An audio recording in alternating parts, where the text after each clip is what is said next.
تو امام علی مقام رضی اللہ تعالیٰ عنہ آپ دے شعرن فرمایا لئن کانت الدنیا تعد نفیست فثواب الآخرت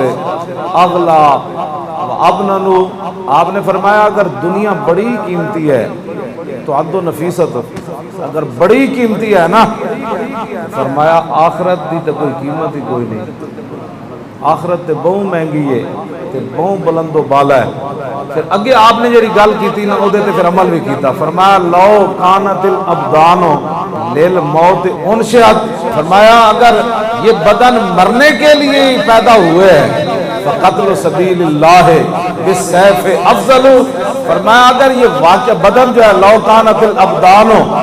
للموت انشئت، اگر یہ بدن مرنے کے لیے ہی بنے ہیں تو پھر بہتر نہیں ہے کہ اللہ کے راہ میں بندہ تلوار سے کٹ جائے۔ یہ امام علی مقام کے اپنے شعر ہے، فرمایا جب مرنا ہی ہے، بدن واقعی مرنے کے لیے بنے ہیں تو پھر اللہ کے راہ میں بندہ تلوار سے نہ کٹ جائے۔ اور آگے آپ نے فرمایا لو کانت الارزاق شیئا مقدرا فسعی المرء فی الکسب اجمل، فرمایا اگر بات یہی ہے اسلام میں کہ روزی اور رزق وہی ملے گا جو لکھا ہوا ہے، تو پھر بندہ اتنا کیوں بھاگتا ہے، اتنے اپنے آپ کو کیوں تھکاتا ہے، پھر تھوڑی محنت ہی کرے تو رب اس کو دے ہی دے گا۔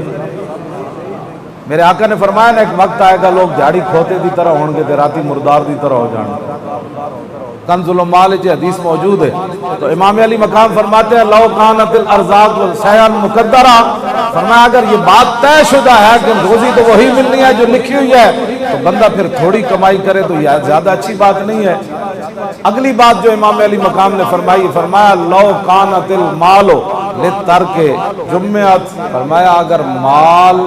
چھوڑنے کے لیے جمع کیا جاتا ہے، بندہ مر جاتا ہے مال پیچھے رہ جاتا ہے، لو کانت الاموال